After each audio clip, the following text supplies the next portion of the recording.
Welcome back, everyone. We are at the market, episode 3. We are halfway through the year. I'm here with App Properties co-founders Mike Golden and Thad Wong. We're going to take a little look at what's been happening over the last 6 months and what's ahead. This episode, we went on location, did something a little bit different. So we'll get into the neighborhoods in a couple of minutes, but first, just wanted to get your take on the first half of the year. So, Mike, let's start with you. You had said in the last episode that second quarter would really kind of tell the story. And so what's the story on 2019 so far? It's telling a bit of a story. We're definitely having a little bit more of a challenged market in 2019 than we did last year. We're seeing volume down 6.5% year over year through the first half of the year. So we've definitely seen a bit of a tighter market, got a little more inventory than we've had in the past, but again, we don't have a crazy amount of inventory. We're not feeling a tremendous amount of pressure. Real estate's selling. It needs to be priced right. Yeah, I mean, price growth, it looks like it's slowing. You know, we started the year looking at like 2 to 3% year over year price growth. Now we're between like 0.5% and 1.5%, depending on whether you're in the city or overall. You know, anything to glean from those numbers? I mean, it looks like things are slowing down a little bit. Things are slowing down, but at the same time, you have to remember the tax consequences that happened a year ago. The cost of home ownership grew significantly with SALT capped at $10,000. So I think that's affecting buyers too. When buyers look to buy a home, they look at what they can afford each month. That's raised, that's gone up, even with the same interest rates that we were in 2-3 years ago. So I think we're seeing that come full circle and the consequences of that. Sure. We're in the midst of the longest economic expansion in modern U.S. history now. You know, the Dow set a record in early July. Interest rates are incredibly low, and one could argue that that's, you know, a good sign or a bad sign. Employment is incredibly high. And Bitcoin is flying. So Thad, I mean, where do you see us in the cycle, you know, in the economic cycle, and what does that portend for housing? Well, I'm fairly optimistic. We've had enormous growth for a long period of time, and that's not sustainable. So when you start to see things slow down, that sometimes should be embraced. As pricing and as volume and velocity of everything kind of slows down a little bit, it feels like the market's taking a breather. If we can do that and stabilize for a couple of years and then go back towards growth, that might be a dream come true. Well, let's talk about the neighborhoods, because we always like to see what's happening on a micro level in order to understand broader trends. And the first place I went was Bronzeville. Bronzeville has a really rich cultural and architectural history.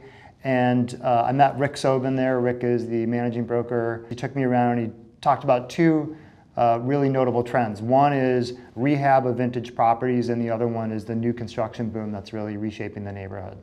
You know, one of the exciting things about Bronzeville is all the new construction that's been happening here. And I think one of the reasons that Bronzeville is finally getting a lot of attention is it has an amazing location.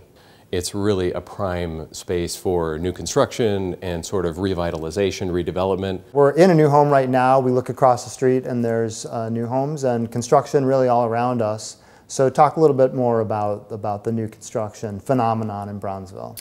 You know, one of the things that strike me the most is it doesn't all look the same. So builders are taking time to build different product. Builders are taking time to pick different finishes, so it doesn't look like it was all built at the same time. What are some of the real hot pockets, if you will, in Bronzeville right now?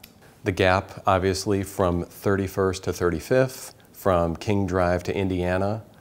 We have Parade of Homes around 45th and Prairie. There's about 50 new construction homes that make up that development. And also, let's not forget the true heroes of the story, which are the historic brownstones and graystones. Beautiful facades with a little bit of rehab. They can be restored back to their original beauty. Well, this property type is what really started the whole new construction boom. A lot of people were interested in the historic value of the brownstone and the graystone and that classic look, and there was a lot of opportunity down here. For instance, this house that we see here, along with the lot next door, sold for about $200,000 about 2 years ago. So if somebody comes along today and they want to buy this house that's done, what are we talking about? When this house was completed about 2 years ago, I think it could have sold for around $775,000, and now I think you could get as much as $800,000. A couple weeks ago, we were talking about the neighborhood and we were looking at some market stats, and you really see a lot of variation from month to month, especially things like average selling price. You said you cannot really understand the neighborhood by looking solely at the numbers. Why is that? Well, a neighborhood like this, going through a transition like this, you could have a month where you sell 2 or 3 new construction homes, and then the next month, none sell. And the next month, 5 sell. So you'll see these wild variations in activity, but it's definitely not a true picture of what's really happening. Then, what's your advice? Very important in an area like this where block to block, street to street varies dramatically, work with a local expert. It'll make all the difference. Thad, 2 of the big stories that Rick talked about, new construction and vintage rehabs. Let's start with the rehabs. I think it's a very Chicago thing to go into a neighborhood, buy an old building, fix it up. Sometimes that rehabber is living in one unit and renting out a couple of units. Both of you have experienced it, throughout your careers. Talk a little bit about how that plays into the renaissance of a neighborhood. Well, it reminds me a little bit of Lincoln Park back in the 80s, when Lincoln Park got some serious focus, and there were a lot of awesome buildings. There were 2 flats, 3 flats, and single family that started getting remodeled. Down in Bronzeville, you have a great graystones, and super close to the L. And so you're seeing buyers pick them up at low prices, or they have in the past picked them up at low prices, remodel them, and have the values skyrocket. I think the prices have come up. It's hard to find the bargains, much harder than it used to be, but they're still out there. Let's talk about new construction. Mike, I was just amazed at the amount of building that's happening there. Rick drove me around, and just block after block, you're seeing tons of new houses. Why do you think that neighborhood is so primed for new building right now? I mean, I think that it makes a tremendous amount of sense. First, Bronzeville was becoming a hot neighborhood back in 2008 when the last downturn hit. And there was a lot of work going on. There was a lot of adaptive reuse, and everything kind of stopped down there. So it had already kind of started and stalled. And when you look at it from a location standpoint, it's close to downtown, it's close to the lake, it's an excellent location, and it's got a really good base of housing stock. So you do have beautiful gray stones and really good stock to start with. So now people are just filling in a lot of the gaps in a lot of the lots. And as you said, it's very affordable. Well, let's go to the suburbs, and let's talk about Park Ridge. Park Ridge is a town that's always had kind of a Chicago neighborhood feel to it. Although lately it's really come into its own. They've done a lot of work to their downtown, and they have a really diverse housing stock. And I met Stephanie Very right outside of our new At Properties office in downtown Park Ridge, and let's see what she had to say. So getting into the real estate market in Park Ridge, if you could use one word to describe what's happening here, what would you say? Well, I would say very stable. So there's a really healthy real estate market here in Park Ridge. Some of the more important statistics that we always want to look at, of course, is average sales price, median sales price, inventory, closed sales, and they've been very steady year over year. You had mentioned stability, and one of the factors being kind of a really nice downtown environment. Mm-hmm. What are some of the other things, specifically with regard to housing, that make Park Ridge able to withstand some of the ups and downs of the market, or just a really healthy housing market? Well, of course, it boils down to diversity, right? You want to make sure that you have product for everyone. So whether it's a first-time home buyer, a downsizer, or someone who needs to upsize, their family is growing and they need a larger home, Park Ridge really has inventory that's going to satisfy everyone's needs. Stephanie, you said that the hottest housing type in Park Ridge right now is a rehabbed ranch, and we are sitting in an absolutely beautiful rehabbed 1950s ranch.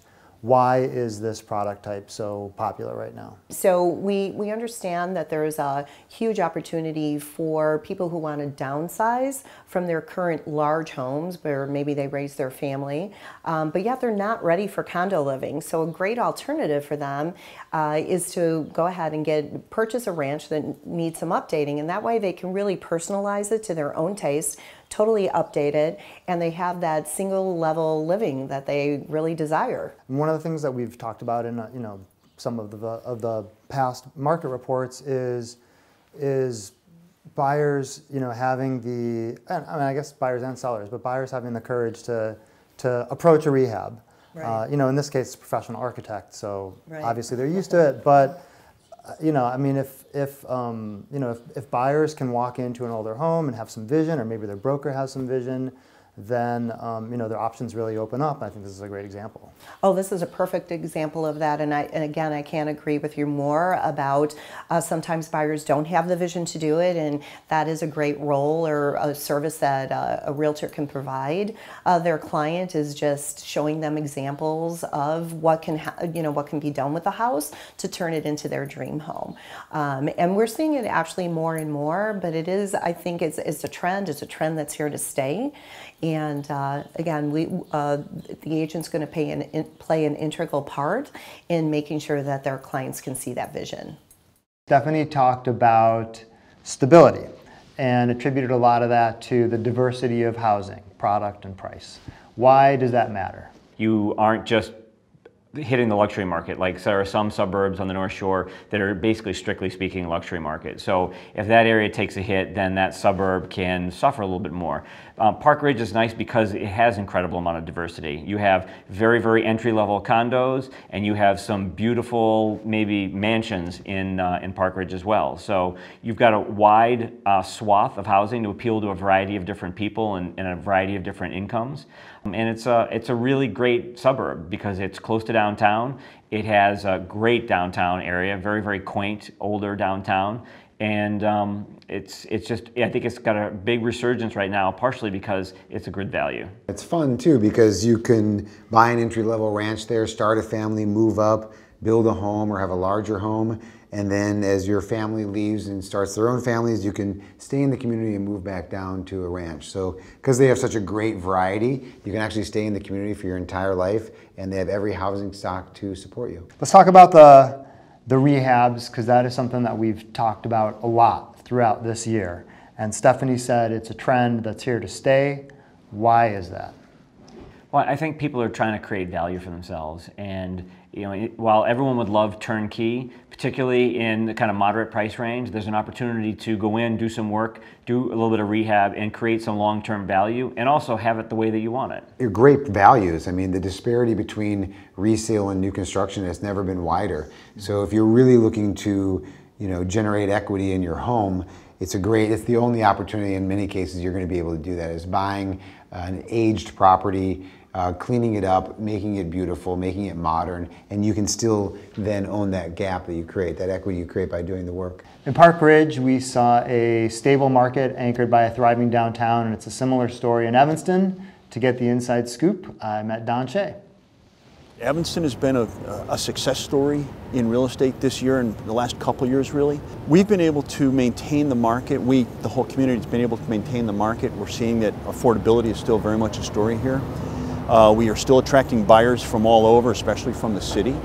And we are seeing that homes are selling, which is wonderful when you compare it to some of our neighbors to the north and west. Yeah. I think the headline story really is the fact that we have inventory, but it's turning over very quickly. One of the measures that I look at is month supply of inventory, and we are actually at 3.5 months supply, which is really healthy. That means we're selling at least a third of our inventory every single month. Wow. So if you're a seller, it's a wonderful story. If you're a buyer, you have choice, but you need to move quickly. And I think the causal reason for that is that pricing has not gotten out of control. We haven't seen a dramatic increase. Rather, we've seen very stable, healthy pricing. And when a buyer comes to town, they see something they need, they jump on it right away. Yeah, you showed a graph that had original listing price over the last 3 years, and you had mentioned that it looked like it was drawn with a ruler. So sellers are not raising their expectations in terms of what they can get for their home. In that sense, I think sellers really have been quite realistic. They recognize that many of the communities to the north of us saw dramatic price increases and almost choked off demand. While everybody would like to make as much as they can from the housing, we've stayed within certain bounds that have kept the market moving. So we haven't seen gross increases in original list prices. Don, what are a couple of the surprises that you've seen in this market?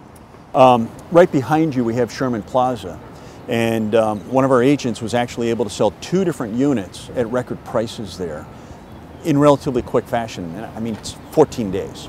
But these were multi-million-dollar properties, insanely beautiful views of the North Shore, the lake, even the city of Chicago.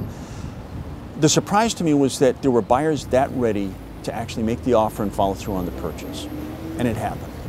So I'd come back again to a unique product, well priced. We'll find a buyer ready to take action.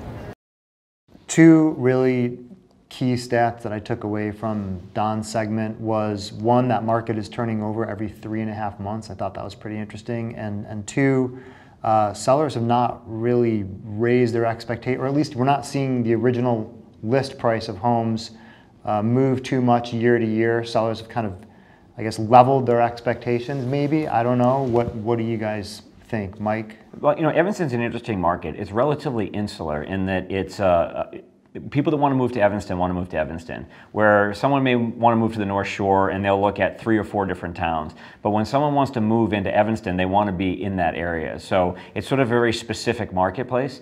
You have a certain level of demand that helps drive the pricing, and I think that demand is what's kept pricing reasonably moderate. We haven't seen this insane demand for Evanston, but we've also seen kind of stable demand. And it's it's a great marketplace because it's close to the city, and for people who want to still have that downtown vibe but don't want to move, but don't want to stay in the downtown area, it's a nice blend. Yeah, Evanston's considered cool, right? So if you're in the city and you want to get into a quieter community, but you don't want to lose the entire city vibe, you don't want to lose all of the culture entirely, and it's being close to Northwestern, having football games, basketball games to go to, it's a cool alternative to the city.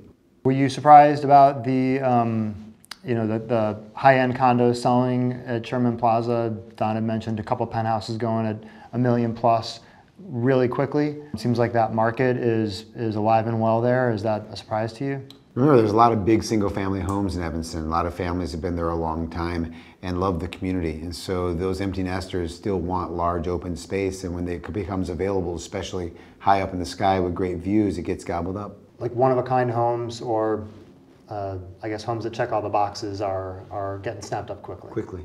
Yeah, and that's throughout the market, right? Throughout the market, 100%.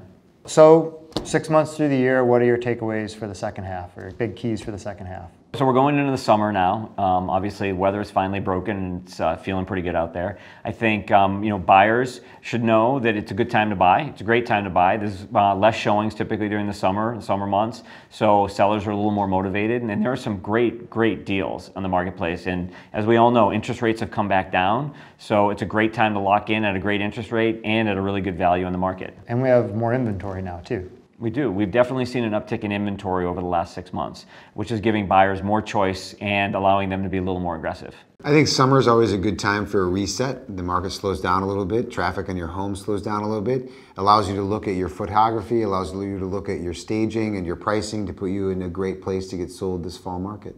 Thanks a lot, guys. This was fun, and I look forward to seeing you in a few months. Great. Thanks, Peter. All right.